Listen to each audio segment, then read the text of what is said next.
Nigeria. And yes, my name is Thelma Illems, and I have my doctor with me to shed light on yet another interesting topic, one that we have touched once, but we'll be throwing more light on today. But before we go into the topic, let you know who is with me in the studio this very beautiful afternoon. He is Dr. Tunji Alakija. He's a medical officer working with the Sickle Cell Foundation Nigeria, Idiaraba Surulere. He graduated from the College of Medicine, University of Lagos in 1977, and then proceeded to the US for a postgraduate course. He worked for the Lagos State Health Service Commission at the Pediatrics Department of various hospitals, Marcy Street Children's Hospital, Ekpe General Hospital, and Unicom Health Center, till he retired in May 2016 and then joined the Sickle Cell Foundation Nigeria. He is the pioneer founder of the Pediatric Sickle Cell Clinic of Ekpe General Hospital, which was founded in 1992, and also the pioneer founder of the Sickle Cell Clinic of Unicom Health Center, Lagos.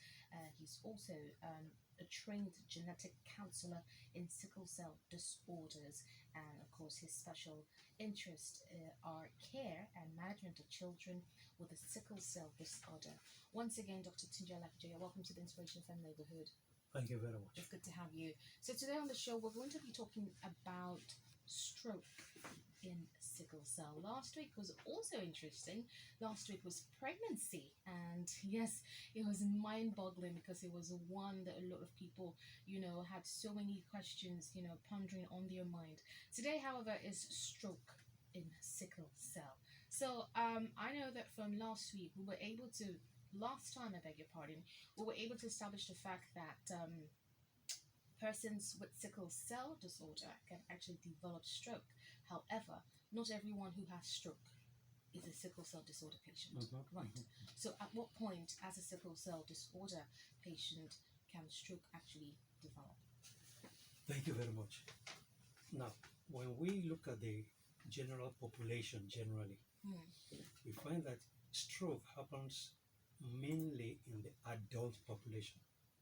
But when we now concentrate and zero into those with sickle cell, we find that stroke usually happens as a complication in the early years, from the age of 2 to 16 to 10. As young as 2 years old? Yeah, from the age of 2 to 10, we find people with stroke.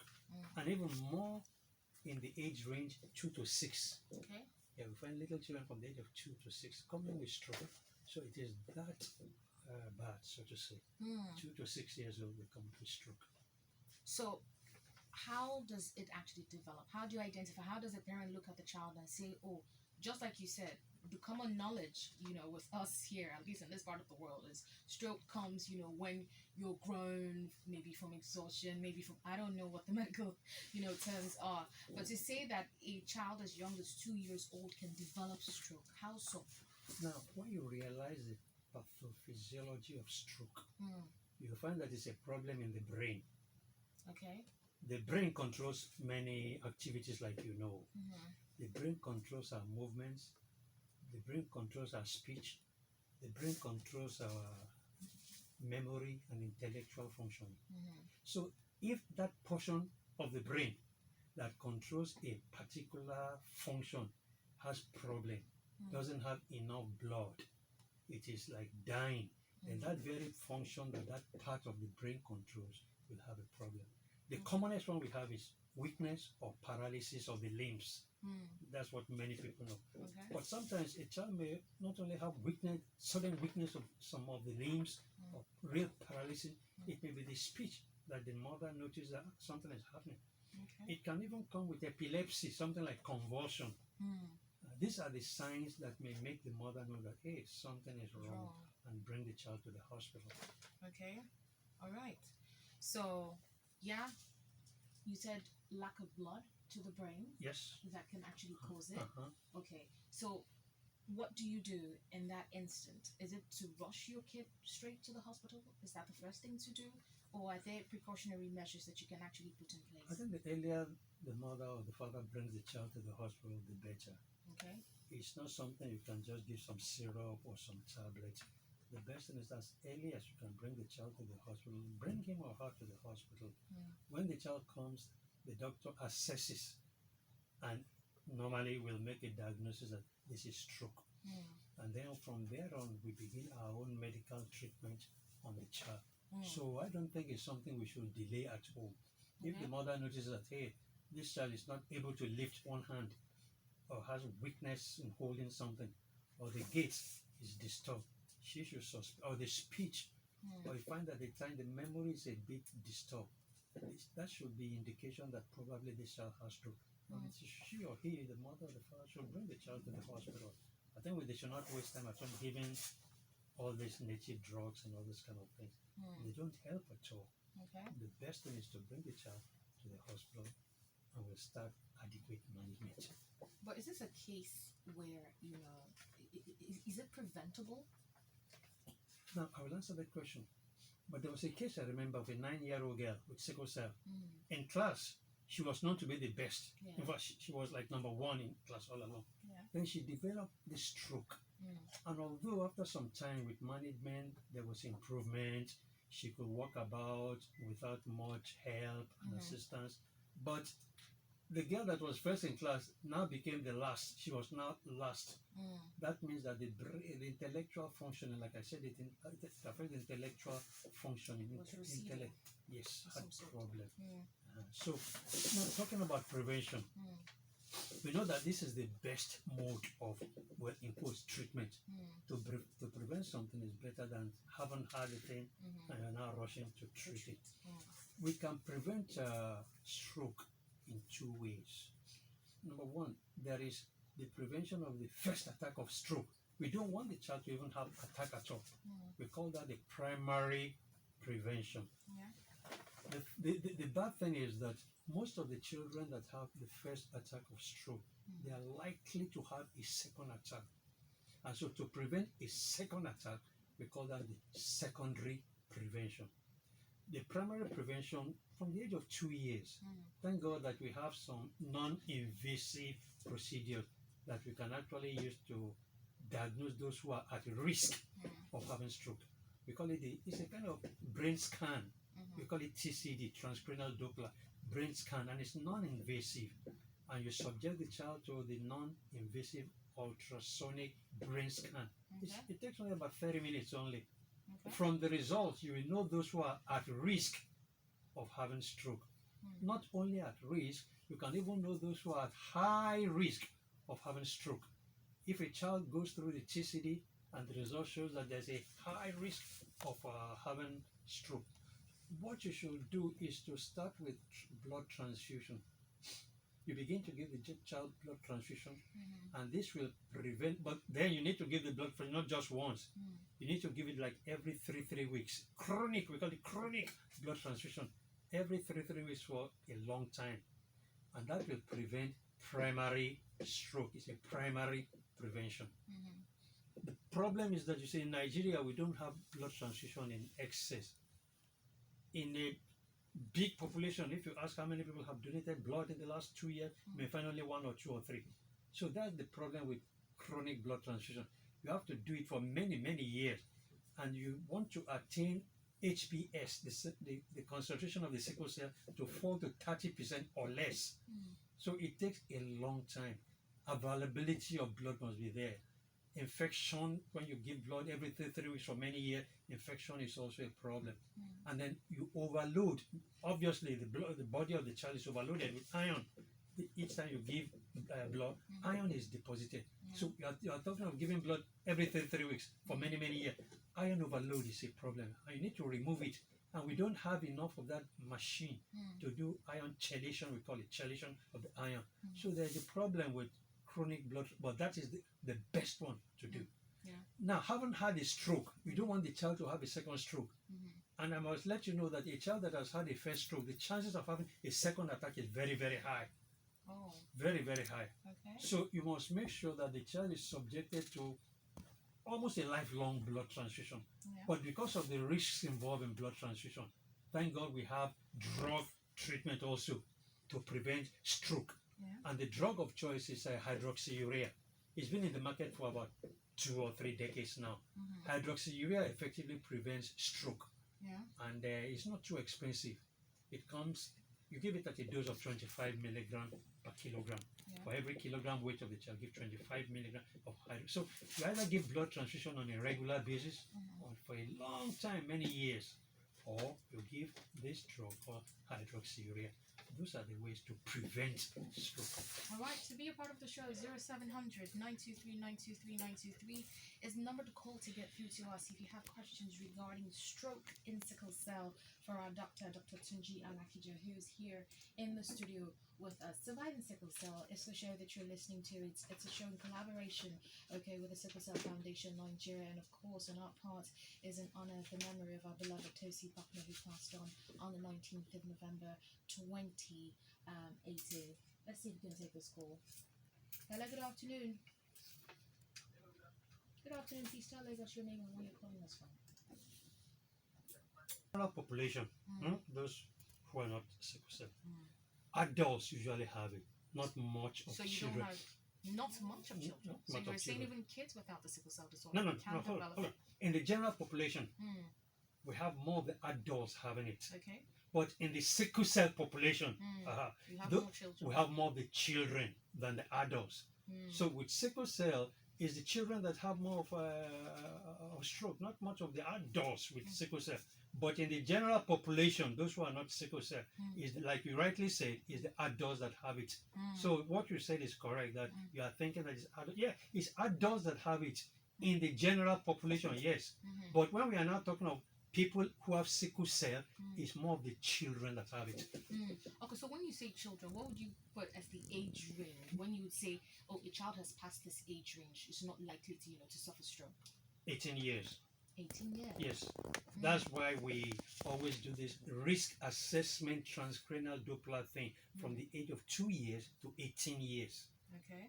Anything after 18 years, not that they can't have stroke again, but the chances are small. Okay.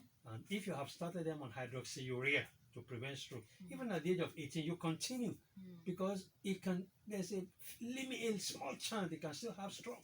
So once you start the hydroxyurea, our advice is that you don't stop it, even at the age of 16 to 18. You continue. Okay, so how often does this You give the administered? You give the hydroxyurea once a day. Once a day. 25 milligrams per kilogram body weight, once a day. So is this something they take for the rest of your life, or? I would think they should take it for the rest of their lives. It has no complications that we are aware of.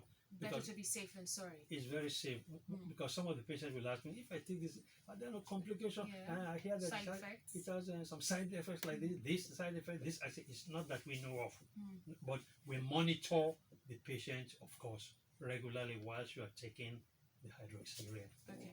So you did mention something about the TCD scan, Yes. which actually says you stand the chance of stroke or a higher risk of stroke.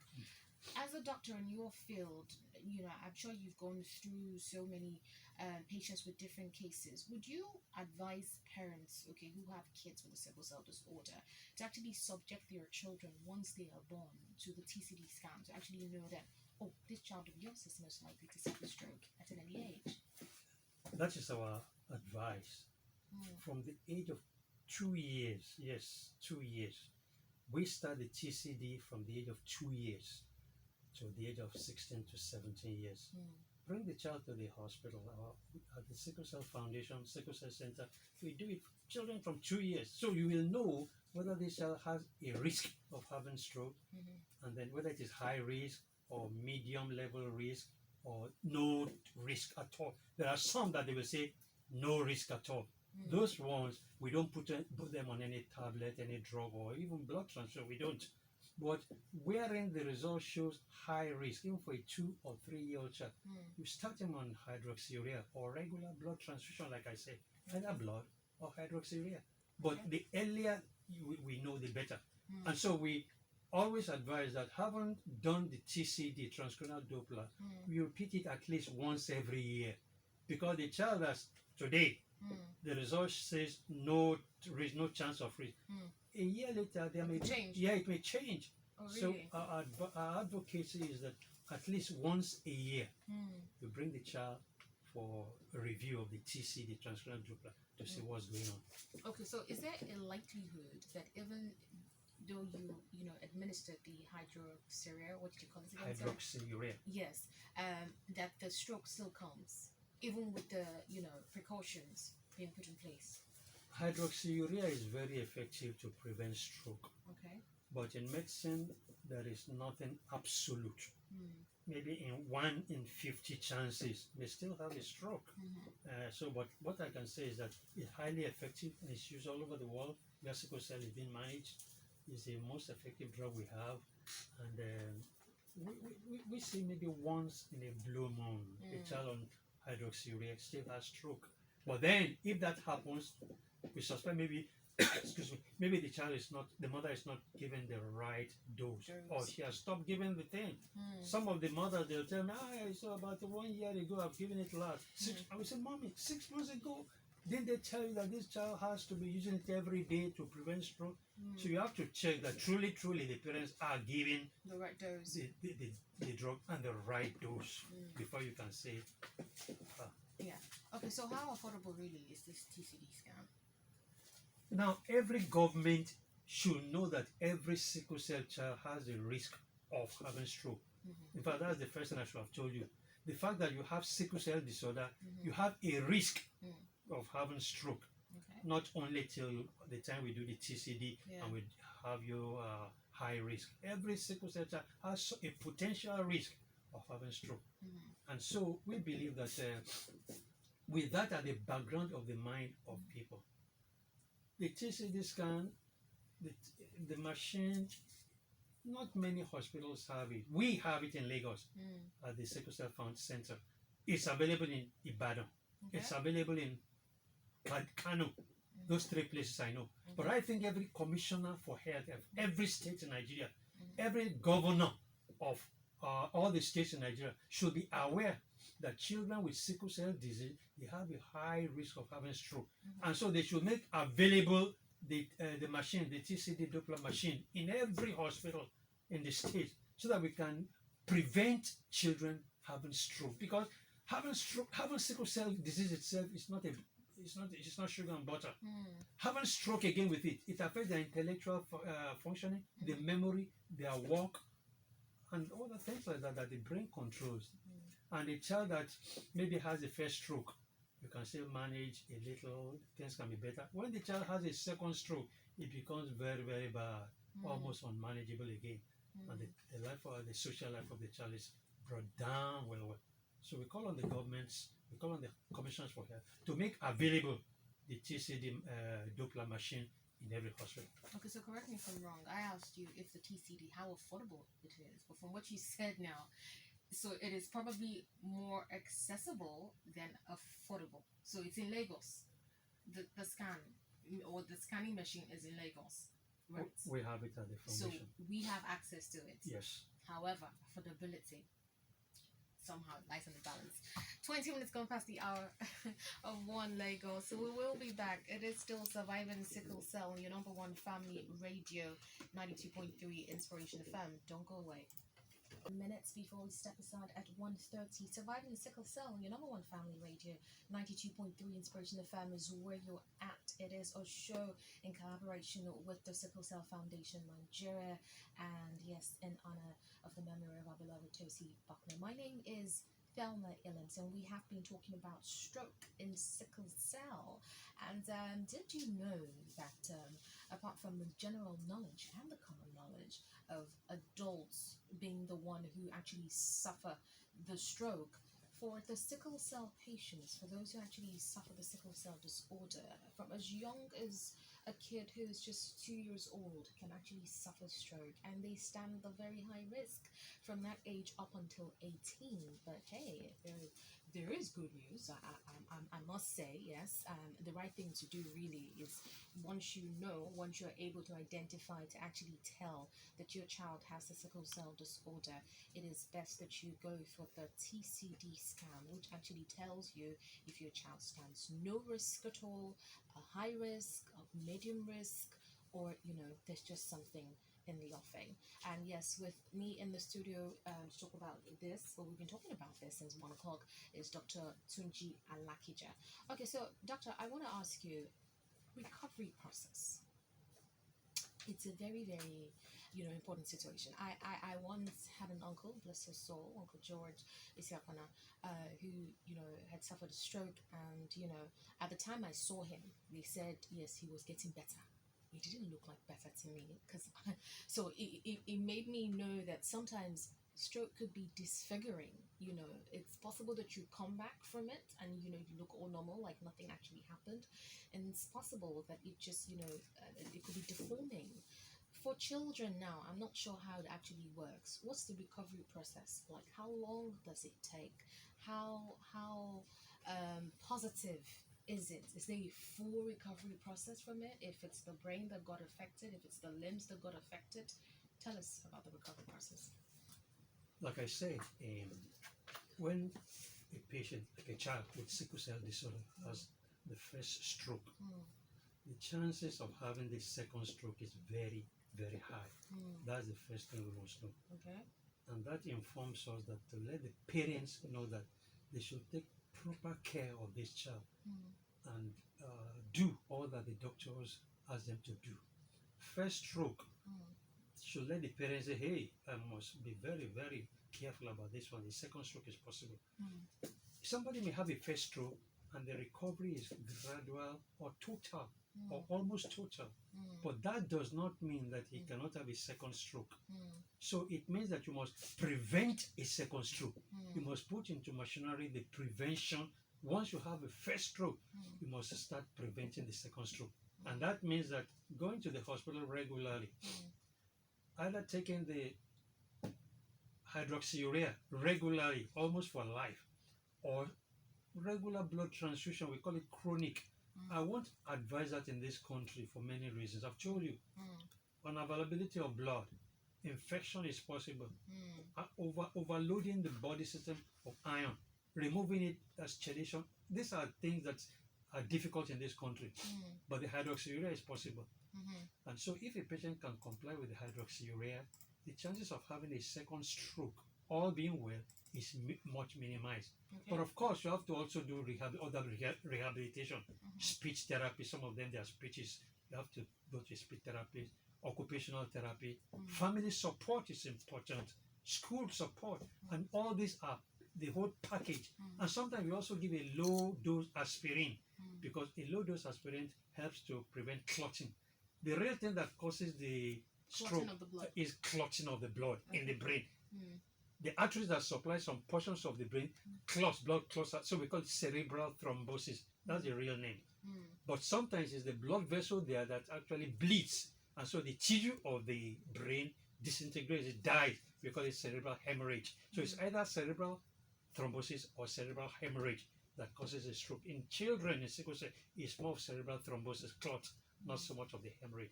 But in adults, it's more of the hemorrhage. So all these are packages we know. And we just hope for the best for somebody who has had a first stroke, that he or she will not go to have a second stroke all the way. But in countries abroad, where blood transfusion for a long period is guaranteed, where screening for infection is not there, where you can remove the iron overload by chelation, machineries is all there, the person can go on chronic blood transfusion in good countries, and the person will most likely not suffer a second attack.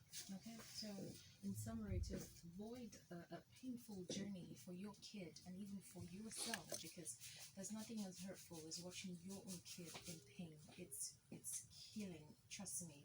I'm not just speaking from a point of being a mother, but as a person. And I mean, around us we have colleagues. Sometimes you don't get to see this colleague of yours and they tell you crisis. That's all we know, crisis, but we never know what it is that you're going through. Anyway, we gotta go. Thank you so much, Dr. Tunji Alakija. You're welcome. It's been a pleasure having you on the show today. Lagos, join us same time next week, that is Saturday at 1 p.m. for another edition of Surviving Sickle Cell, a show in collaboration with the Sickle Cell Foundation in Nigeria, and yes, in honor of the memory of our beloved Tosi. Now, my name is Thelma Illens. We'll leave you with this one. It's Life by Desiree.